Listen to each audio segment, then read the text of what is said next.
Welcome back to this week's episode of Unlocked. I am extremely excited about today. Also, I feel like God knew I needed today because I woke up this morning in tears. But today I have the guys from Newsboys here, and I'm so excited. Thank you. Thank you for having us. Thank you. So you are the bass player. Jeff. Adam is the bass player. Adam. Yes. See, guys, this is why. That's what we're here for. And we've got Adam, who is the bass player. Thank you. Yeah, and then keys. Jeff is the keys. Okay. But Jeff does play some bass on the keys, though. So see? You got it.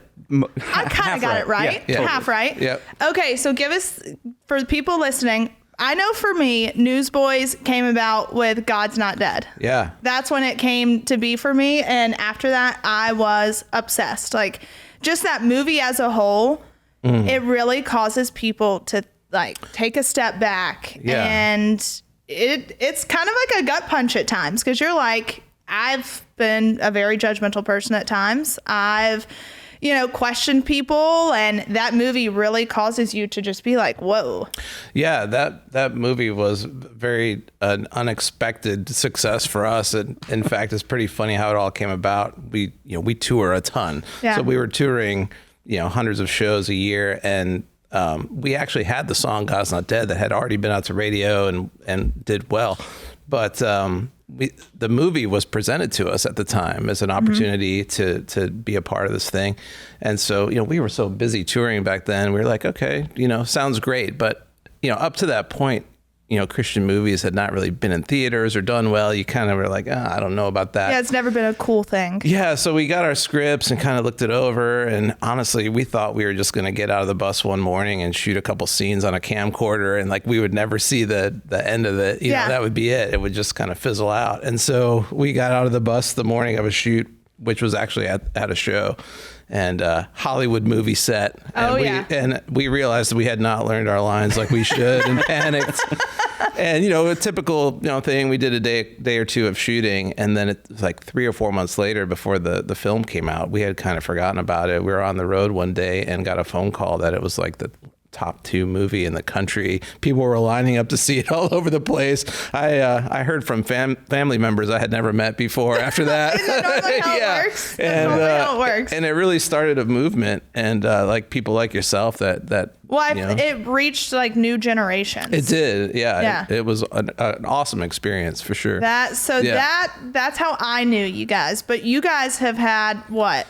Over 16 albums? It's crazy. Yeah. I mean, I don't want to age ourselves here, but I started with the guys back in 1994. So over 30 years ago. Yeah. I mean, I was not even a thought. You were a thought in God's eyes. That's about it. So you started back in 94 and then I started a band in 99 called Stellar Kart. And I was 2. Cool. You are our target audience. We actually toured with Newsboys a couple times and did a bunch of shows together, and so we became friends. Yeah. 25 years ago, and then I've been in the band now a couple years, but we've been on the road together for the last 7 years. Yeah. So that's amazing. Yeah. So as children, like, was this what you had mapped out for you? Like, or...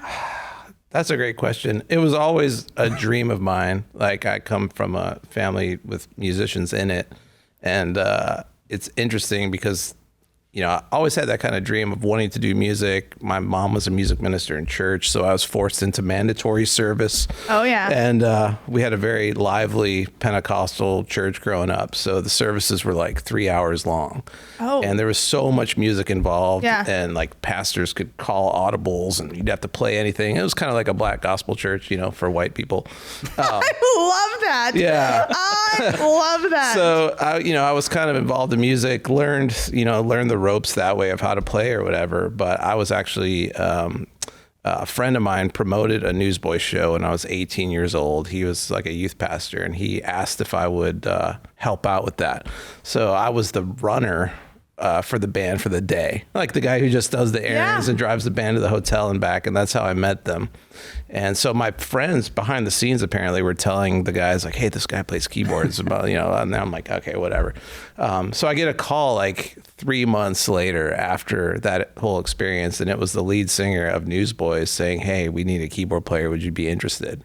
So within like him. 10 days, I dropped out of college, moved to Nashville, and hopped on a tour bus. That's the short version of the story. No way. Yeah, at 19 years got old. God written all over it at that point. Went from never leaving Michigan to doing 280 cities in 1 year. So did you ever find yourself, obviously at 19 years old, Yeah. it's very hard. Did you ever have that challenge when it came to religion or Christianity of like being a normal 19-year-old or wanting to be a normal 19-year-old? Yeah. Whether it's, I mean, let's face it, whether it's like going and sleeping around or drinking or doing things that just happen. Yeah, I think like a lot of kids, you know, growing up in a Christian home, like you hear about, you know, biblical principles, like godly living, all these things, you know, your parents try to instill in you. I think when you turn 18 and like you said, you leave home is when the rubber hits the road. Like that's when you have to apply the things you've learned and see if they're real or not. So, I mean, for me, it was like, it was a great experience. Like I remember going to college, you know, going from like a very conservative Christian high school to a public university for a couple of years. And I was like, wow, this is where I get to put things into practice. This is real life. And so it was good. It was good for me. And like, I mean, there's challenges with anything. Like as a kid, just traveling the world as a teenager was like insane. You know, you were learning things on the fly, you know, so it was very much so. Those first couple of years were insane. Honestly, I thought it was never going to last. I thought I'll do this for a year or two. This band is going nowhere and I'll just go back to college. And here we are 30 years later. This band is going nowhere. We were so unorganized back then. We still are. What do you mean back then? Changed. And what about you when you came into the band? How did that happen? Going from the band that you started and then into Newsboys. Yeah. It just happened. I mean, we're just friends. I mean, I would say most of what we do on the road, it doesn't matter how good of a player or a singer you are. It's about chemistry on the road. And so if you can get along with people when you're living in a tour bus for half the year at least, that's one of the big things. And we'd known each other for so long, and we all kind of had the same like drive to do this, and you know, had the same vision of trying to, you know, play music, and I think just in this recent season I was able to fill in maybe a couple of gaps that, you know, not that they needed anybody to add into the band, but also times are evolving. Music is evolving. You know, would it add anything? Yeah, maybe. And so I think it helps a little bit, just to add in somebody like me who, you know, I play a bunch of different instruments, and so whatever the song needs, I can kind of jump in and help, and it takes a little bit of pressure off the rest of the guys. Yeah. And so with your music, are you guys writing it? Yeah, for the most part. I mean, Adam is probably more involved with the writing side of things than I am. I'm more involved with the production of the show and the behind the scenes technical stuff and music directing and band directing and stuff like that. But yeah, Adam, especially on this new record, has really taken a huge role with the writing side. And I mean, songwriting is such an interesting craft because, you know, people don't realize that songwriting is mostly failure, you know, like it takes 1,000 songs written that don't go anywhere before the one is a success, you know? So that's why musicians are so kind of weird personality wise, because all they've done is like fail at these things until they get that one thing. But all that to say, Adam's kind of a good example of that. Like I've seen a good example of failure. A good example of failure. Great. But, we have Adam, a good example of failure, and then we've got Jeff the comedian. That's about right. But in a serious way, like you know, I've watched Adam's career before he was even in the band, and what he's been through and the struggles and all that kind of stuff of really chipping away at it, and his faithfulness in it. And just like last year, he wrote a #1 song for Toby Mac. Just you know, had that, and I think for him, he can talk about it more. But like seeing that drive and that vision pay off for him was like awesome for me to watch. You know, that's awesome. Yeah. It's been cool to be invited in to write for Newsboys, right? Like, I mean, it's a crazy thing. You can help write the Newsboys album, and so. I remember the first day we started writing for this new record, we did a writer's camp at our label, and The first day I wrote like 3 songs because I was actually in the room with great writers, and I was just like, this is amazing. And, I wouldn't have to do everything myself. And, it was, everybody's excited to write for, a band like Newsboys. Yeah. And so it was really fun. And it's been cool. Like Jeff said, getting to write a couple songs that, people finally get to hear. And, is there a song on this album that is very personal to you? Yeah, I would say the first song I wrote for this album is a song called How Many Times? Mm-hmm. And it'll come out whenever the album releases on July 19th, I think. But it's basically a song about me joining the band. Oh, wow. Yeah, it talks about how many times God has just proven that he loves me and that he's faithful, and that you go through these things in your life, and you go through moments where you just can't understand why this would happen. Yeah. And it just makes no sense. Mm-hmm. And then through the journey, at least for me, God has given me just a little glimpse of, okay, that happened for this reason.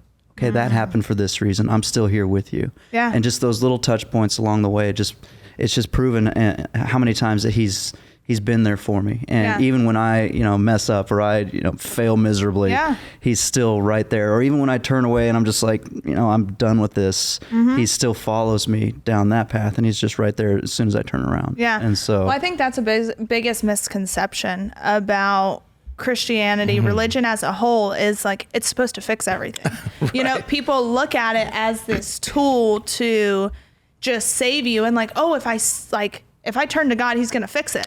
Right. But in reality, it's all of the valleys that you're in that prepare you for that big moment. Yeah. It's not a Band-Aid. It's not a fixer-upper kind of thing. It's just a journey. But what it is there's a peace and there's a hope that you don't have if you don't have that faith, and if you don't have that experience.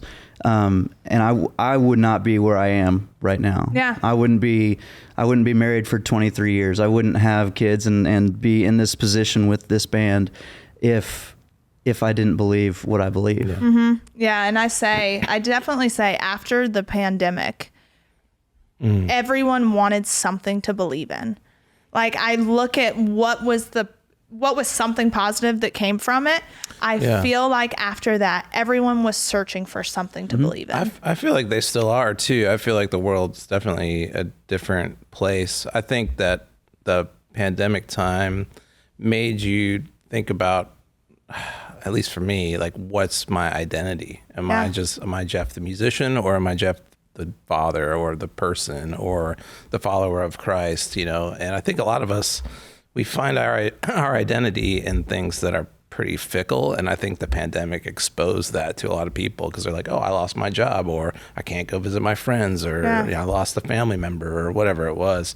So I think that's one great thing about the music that we play, is that it can play a role in people's lives. Like, I think and they're healing. I think that's why we've been able to do it for so long. Because I think if we were just at it for our own purposes, that kind of wears out over time. But I feel like all of us in the band feel like there's something greater going on, and we can be a part of that. Whatever God has for the world, hey, that's a great thing. Yeah. And during the pandemic, because you guys at that point, no one was touring. Oh man, no, we had it the worst. Probably. We were in Ohio, and we had, we've been watching everything, all the news, and government shutdowns, and it's coming. We're in Ohio. We are set up for a show, ready to go in this theater, and we're waiting on the governor's announcement at 2 p.m. And sure enough, 2 p.m. we're all watching the TV, and he shuts it down. Everything's shut down, and so we just tear down our stuff, and we're like, well, we'll drive to our next show, which is in Pennsylvania. Surely they'll let us do a show. No, shut down. And so we just came home, and then we were home for like a year, like a little over a year. I remember driving home from that last time we tried to play, sitting in the back of the bus, and I was thinking to myself, this might be the last time I ever do this. Who knows what's going to happen? Back then, everyone thought we were all going to die. Yeah, literally. So and I'm sitting in the back of the bus, bouncing down the road, looking at Jody, who I'd played in a band with for 30 years, thinking, wow, this is crazy. The world's never seen anything like this. And we were the first people to shut down, and like the last people to kind of get our jobs back. So after after touring for 28 years, we were home every single day for a year, and that's why we had our fourth child. You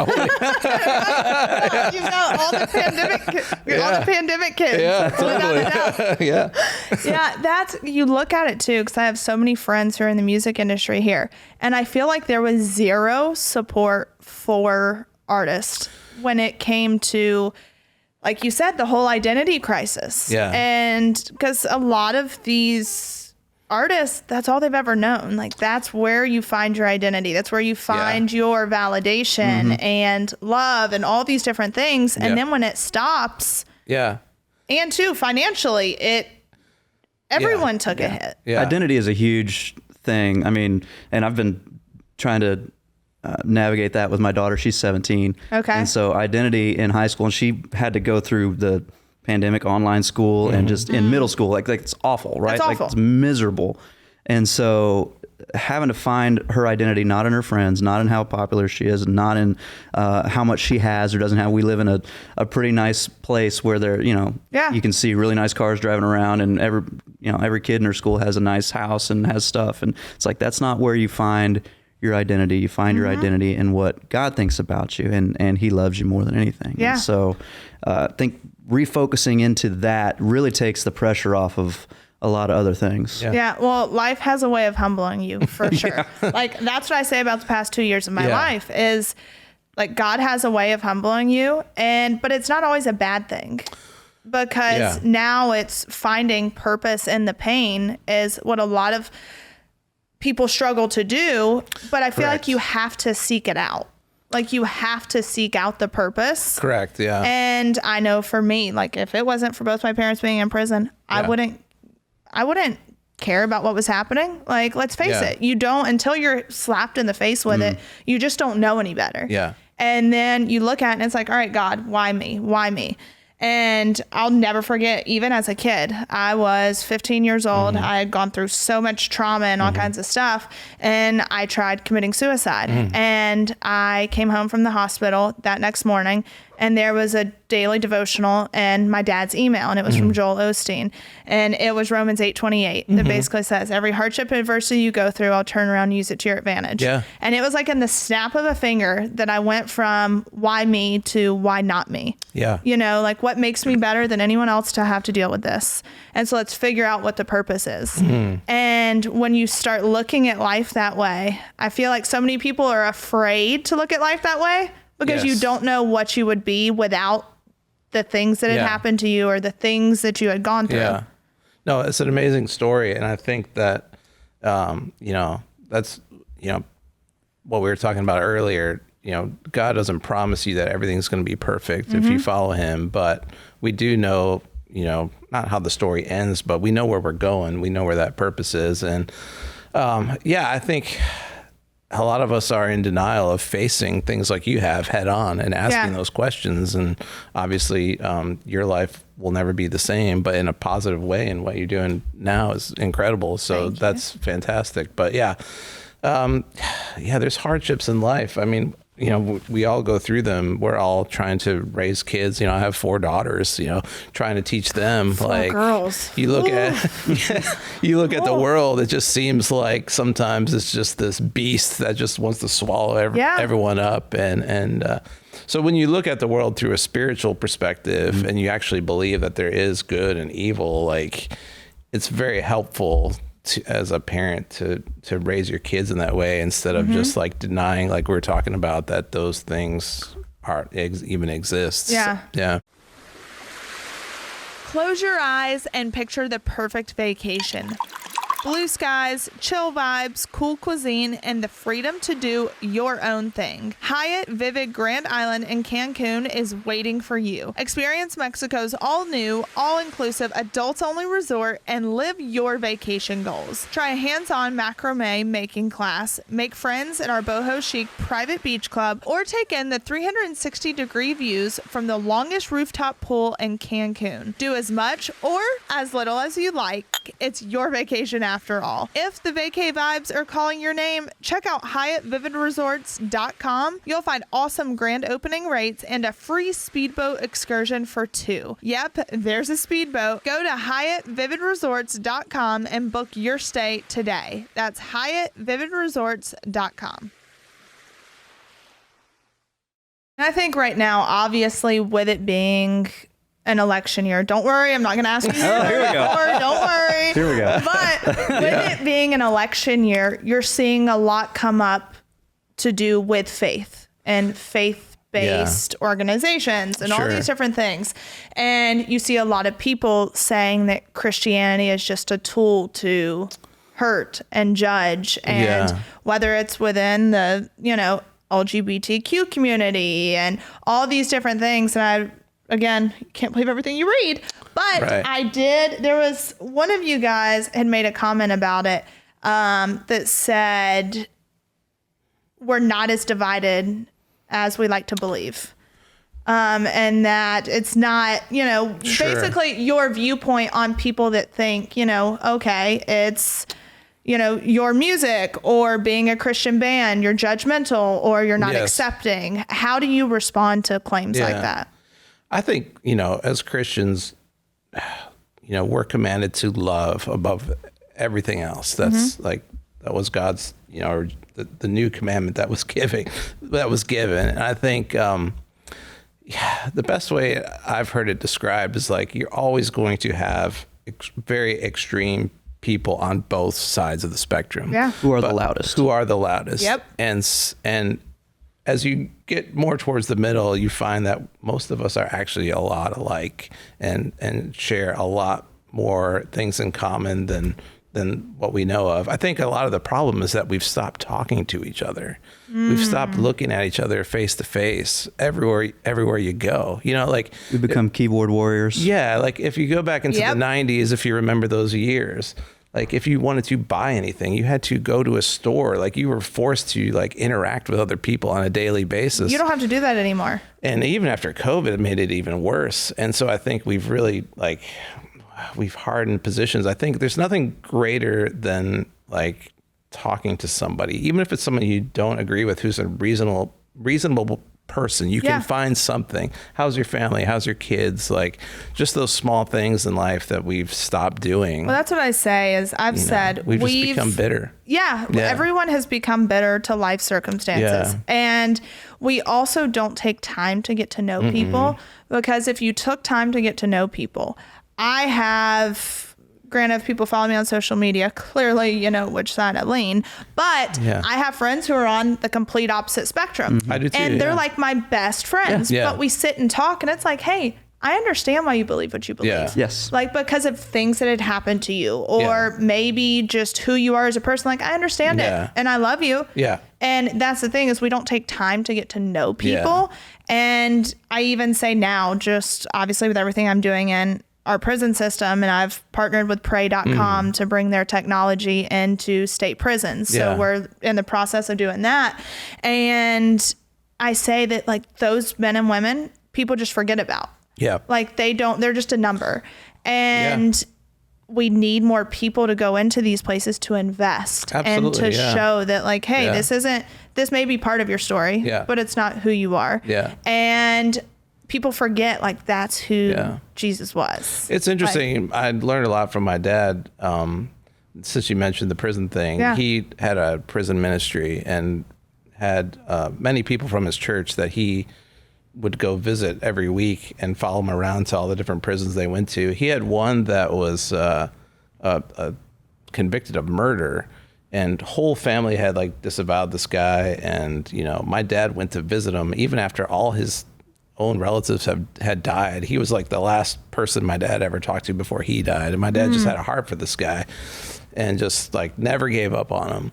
And I think that, did my dad have, anything in common? Did he agree with what this guy did? No, but he was trying to show this guy that, Christ died for him, like the least of these, like wanted him to be redeemed. And I think, getting back to what you said, I think that what we see now in our culture is like people, they can't differentiate between disagreement of an opinion, of a viewpoint, and hate. They feel like as soon as you disagree with their view, that they're being hated by you. Yeah. But that's not what the Bible taught. The Bible teaches us to love firstly, and then you can have disagreements. It doesn't mean that you hate that person. Yeah. It's even something you have to teach your children. Like they think, oh, Dad, you're mad at me. You don't like me because I did something you don't agree with. But no, of course, love is unconditional because God loves us unconditionally. So we're supposed to be like him. So we see it at our shows. We see our audiences are not like Republican or Democrat. Like it's a mix. Yeah. Like there's people that, because there's a utopian side to each political view. Like you want the best of, this is what this party represents. This is what this party, and you want to believe that. And obviously corruption happens and things get cloudy, but we really have a very diverse audience. And so sometimes, you say some things from stage and you get half the crowd's like, yeah, and half the crowd's like, boo. Depending on what part of the country you're in. Fine. Yeah. But it is cool that we get to be a uniting place for people. Yeah. And that's the thing, is you can come as you are. Yeah. Oh, 100%. And you come to a show and you kind of forget about your differences for a little bit because you're all, there singing the same songs and doing the same thing. That's awesome. So this next album that's coming out, what's it titled and what's the message? It's called Worldwide Revival. Okay. And the message is just, we feel that, even what we're talking about today, like the earth is just kind of ready and prepped and people are just looking for something. Yeah. And I think that can be a revival. It can be a renewing and a rebirth of what might be already inside, as far as a faith that you have that might have been, growing stale or something, or it could be just something fresh and new that people are looking for something. They've tried everything. And it's like, I'm looking for something that's permanent, that's real, that actually does make a difference in my life. And for anybody else out there that's just wanting to join with a movement, that's what we're trying to do. We play hundreds of shows all the time, like 100 shows a year, and we're always out there on the road. And so we're just trying to create this movement of positive, being positive and pointing people to the King and giving people hope everywhere we go. Yeah. So that's what the Worldwide Revival album is all about. It's we started out with a song called Heaven on Earth. It was our first song that we launched from it, because it kind of sums up that duality of like, okay, we've got heaven and it seems far away, but we can experience that here on earth. And so the song's it even talks about the moment in the Bible where it says the Spirit came to earth, and we can begin our lives, our eternal life here on earth before, we move on to the next phase in life. That's what I say. I say there's a story of when I went and visited my dad for the first time. And obviously you don't know what to expect. You're like, okay, you hear all these horror stories. Yeah. And I will never forget, sitting in that visitation room in a prison, I was like, I've never felt the presence of Jesus more. That's incredible. Like going in, not knowing how, anxiety filled, just not knowing what to expect. And then you look and you're like, this is what it's about. Yeah. Like these people and people who felt forgotten about. Like you see more tears, more laughter, more, all these things in these visitation rooms. Yeah. And it's just, it causes you, because I don't have a problem in saying, I always thought like, oh, you're in prison, then you belong there. Like you're a bad person, you're this. But when you actually start looking into it and educating yourself, you're like, okay, it's not all that I thought it was. Yeah. No, it's not. And it's even Michael, our lead singer, his brother spent 28 years in prison and was released a couple years ago. So he's come out to quite a few shows. His name's Nate. And I love that. Yeah, and so we've been able to hang out with him, and just a deep person now after living what he's been through. Made a lot of horrible decisions and a lot of bad mistakes, but like you said earlier, there, if you go back, there are reasons for that, and now to see him out and like coming out on the bus and hanging out with us and telling us about what he's been through. Like I have, like you said, a lot of compassion for people. That's what Christ had for people too. He was always sniffing around with the least of these, and he would probably be, ridiculed by Christians now if he behaved like he did then, here, now on earth. No question about it. So it's always something good to keep in the back of your mind. Like, how would Jesus treat these people? He would love them. He would want to forgive them. He would want them to find grace and mercy and forgiveness. So, and I think too, it's when it comes to Christianity, faith-based programming, anything of that nature. It was when I started working with pray.com, obviously they're all about the numbers too of it. And I had met the founder and he sends me all these studies, and they did a study at an Ivy League school, and 66% of the people who participated in this study had an overall increase in their mental health. Wow. Like a decrease in anxiety, depression, and just better overall mental health. And you look at it and you're like, all right, it works. Yeah. Like it works. If you put in the time and you actively seek it out, it works. Yeah, it's super interesting when you talk about going into the visitation rooms or prison. We've done prison ministry stuff. We've played in there, and there's just a different feel to the place. And some other places where we've done some mission work. We build houses down in Tijuana in Mexico. Or we travel all over the world to some of these places, and some places where they don't have as much, or they don't have anything, and they're not as busy, or they don't have all this other stuff that the distractions. Exactly. Yeah.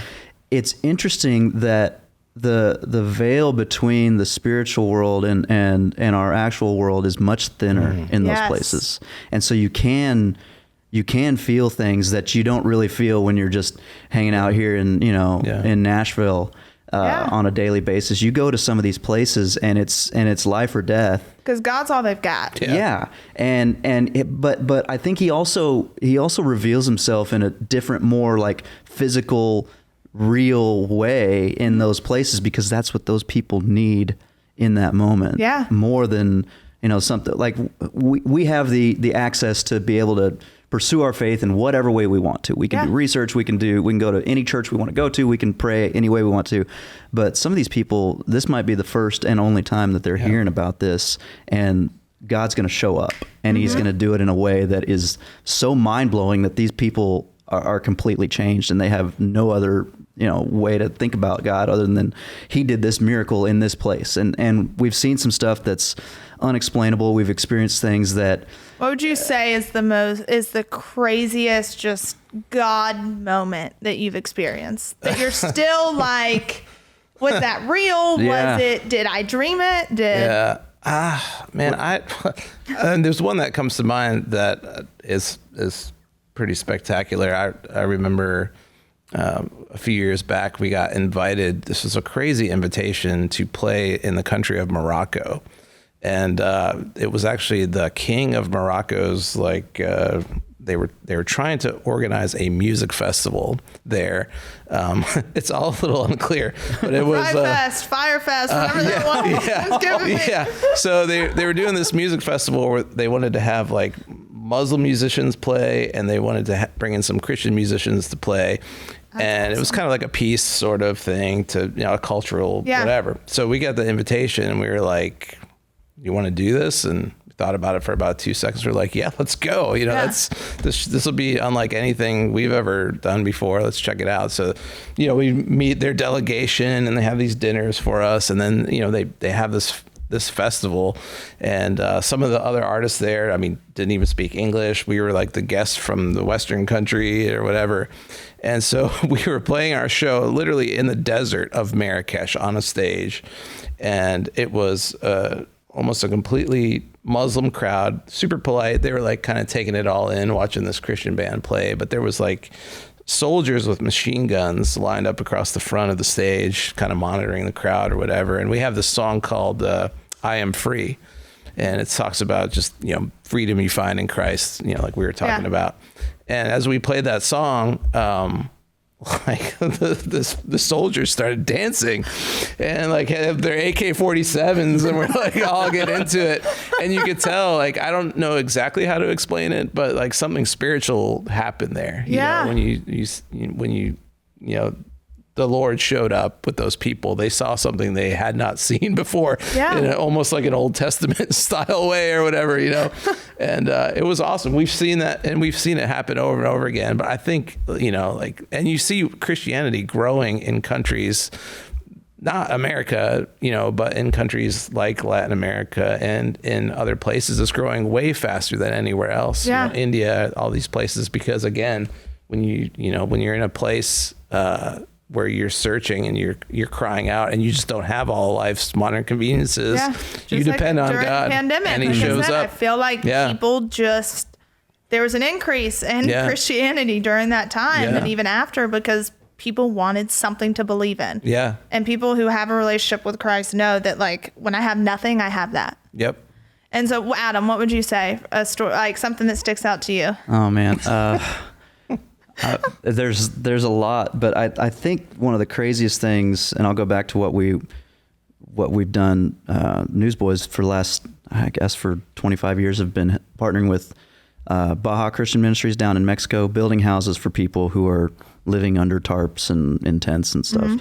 And multiple times we've taken teams down there, and half the trip is we go and we build a couple of little 16 by 20 houses for families. And we'd take, a couple years we took over 100 people down there, and we'd build 4 or 5 houses for people. But that's only half of it. And then the other half is we would go and we would just knock on doors and speak terrible Spanish to these people and just invite them out to a little gathering. And so we'd set up this little tent in the middle of their little community, and we'd just invite everybody out, and we'd give them, give the kids like watermelon and give the adults a Bible and a little devotional book in Spanish. And we'd pray for them, and we'd talk to them, and we would see, like, you would see people, like, one time there was a guy who was demon possessed, and he was just kind of like, he was crouched over and like contorted and just screaming and whatever. And he was on the outskirts of our meeting. And when we started talking about Jesus and we started saying the name of Jesus, he was screamed and ran and like fell down like 20 yards away. And some guys went over and they prayed for him, and he got up and he was just fine and clear and totally like normal. And it was weird. And I'm like, I don't like to over spiritualize stuff. And I'm just like watching this and I'm going, it's just, I couldn't explain it. And it was just bizarre. And everybody's like, his family's crying because they're like, he has been messed up for so long and he's back. And it was just this, nothing that we did or anything, but we just showed up, and God puts people in the right place. It was just a miracle. And it's wild. That is insane.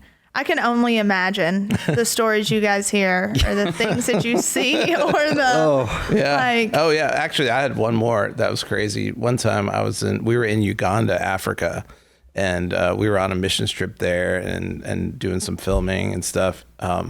And we went to visit an orphanage, like in a little tiny village, little tiny room, like the size of the studio. And so we had our acoustic guitars with us, and there was like 20 orphans in the room.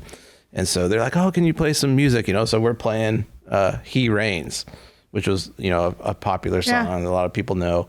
And so there were some other missionaries that lived at the other end of the village that heard that somebody was there playing music, and they came down to see what it was all about. And so they come in the door while we're playing, and the two missionaries, a young couple, they just start crying. And I'm like, wow, this is crazy.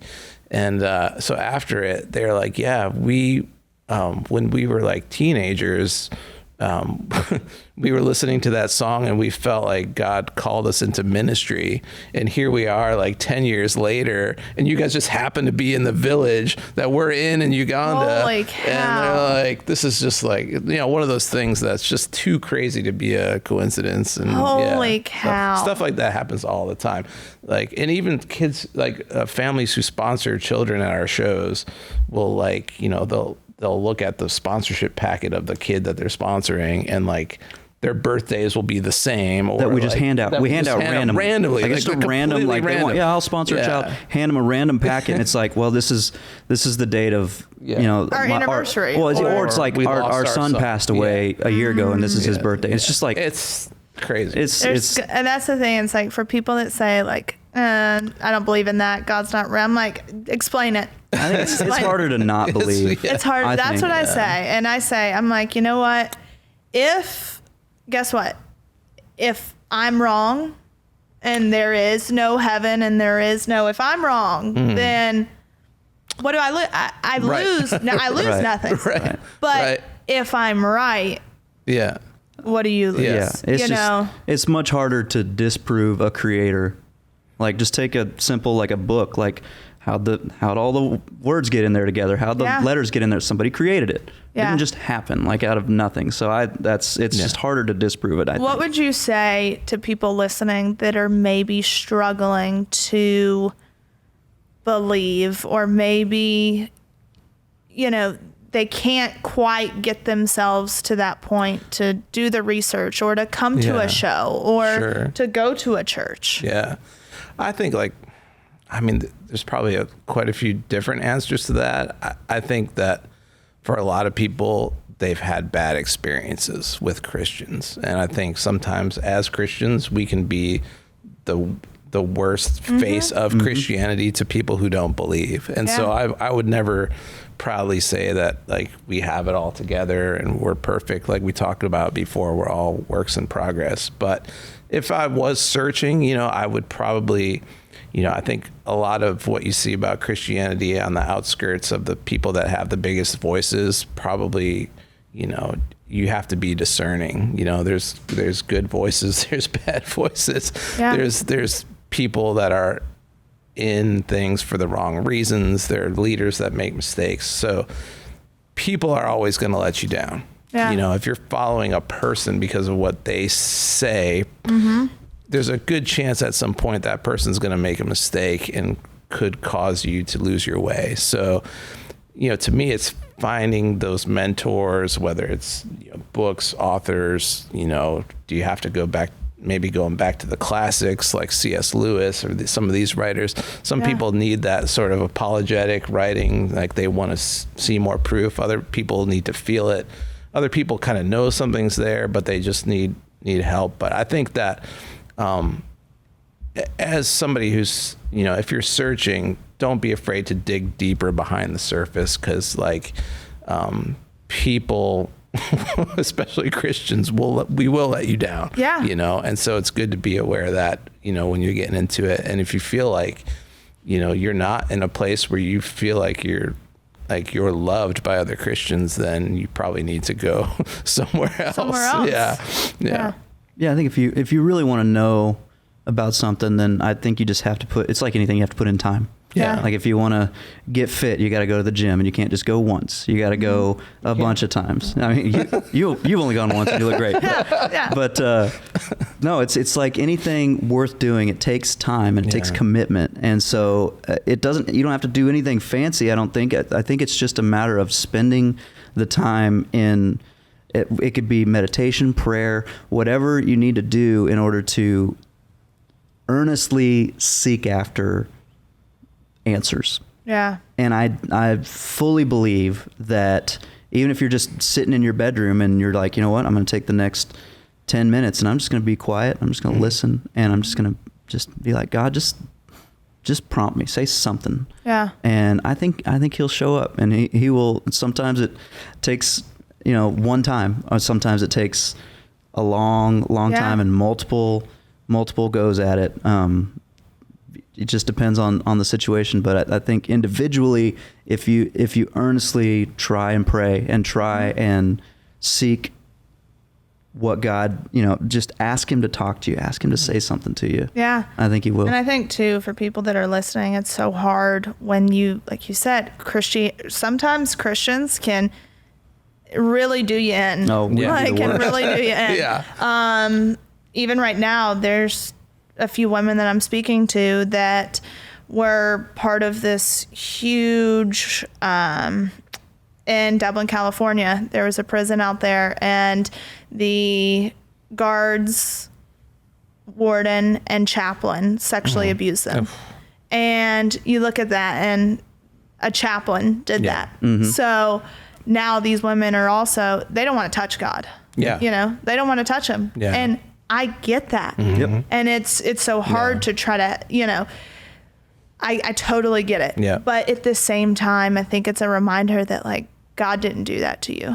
Like this person did, and that is not a depiction of God. Correct. Yeah. Yeah. Then that's what's so hard to try to help people through but I do believe that it's like God gave us all a platform for a reason. And hopefully if someone's listening to this, they can take something from it and realize that when you've got nothing else, you've got him. Yep. 100%. Well, I thank you guys so much for coming on. Our the pleasure. Album comes out July 19th. Yeah. July 19th. What's your touring like right now? We're getting ready to go on a big West Coast run, which will be fun. We got a bunch of shows coming up here in the next couple months, and shooting a music video, and we got all kinds of fun stuff coming up. Yeah. That is awesome. Yeah, we're always on the road, so you can check our schedule. Yeah, that's what I was about to say. Where can people find you guys? Newsboys.com's got everything you could ever hope for. Yeah. And what else? What else we got? Oh, one other thing is, you said you were a fan of God's Not Dead. I love that movie, and I think that's a good place for people to start, honestly. Absolutely. If you are questioning, if you maybe are like, this isn't real, I don't believe it, I need answers. Yeah. I'm telling you, I've met people who have seen that movie, and just like that, That's awesome. they're like, y'all saw, people were walking out of theaters in tears. Yeah. Because it causes you to think. And if you want more God's Not Dead, it's kind of like the Fast and Furious franchise. There are several of them. Yeah. And we actually just filmed another one, and so it's called God's Not Dead, In God We Trust. So is that like It comes out in September. number? I'm not sure what number it is. I want to say 5. 45 or no, wait, 4 or 5. I want to say 5. I don't really know, but I think it's 5. And so we got a couple of songs in that movie. We actually make an appearance in that movie. Some incredible acting. You can see we Jeff's did in that. acting skills. Oh, I cannot wait. Oh, yeah. Brilliant. So that comes out in September. I think it comes out in September, yeah. And what can you tell us about that movie? Oh. The storyline of it. Well, it's funny. They actually sent me the script last year, and they're like, "Hey, you want to try and write a song or something for the movie?" And so I was like, "Yeah." And a buddy of ours flew in from LA to write with us, and we were trying to figure out what to write.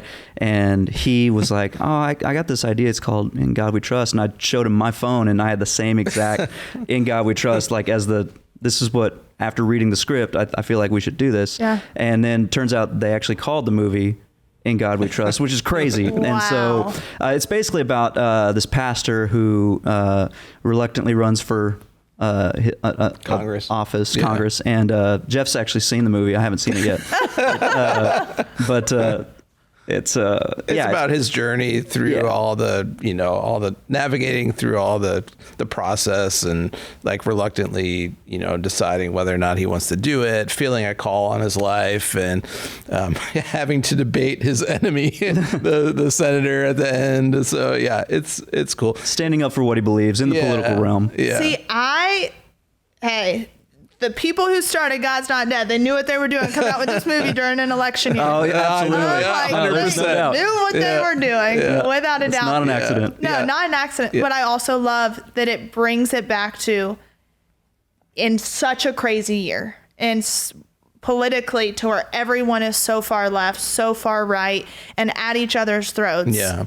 It doesn't have to be that way. Right. And I feel like probably that's going to be the message of this movie. It is. Well, and it's the message of the song. Like we were very intentional with the lyrics of the song, In God We Trust. It's not a Christian nationalist song. It's not. It doesn't have any political anything. It's just wholly focused on this is God. We put all of our faith and all of our trust in you to handle whatever. Yeah. And whatever sides of the spectrum you're on, it's all about, we put all of our faith in God. That's amazing. So the album comes out July 19th. Yeah, the movie in mid-September, I believe. Yeah. Okay. Yeah. Amazing. Yeah. Well, all right, you guys can find them at newsboys.com. Maybe I'll see you at a show. Yeah. I'm going to go look Savannah's and see. going to come to a show, so come on, Savannah. Come on. Come on. Thank you. Thank you so much.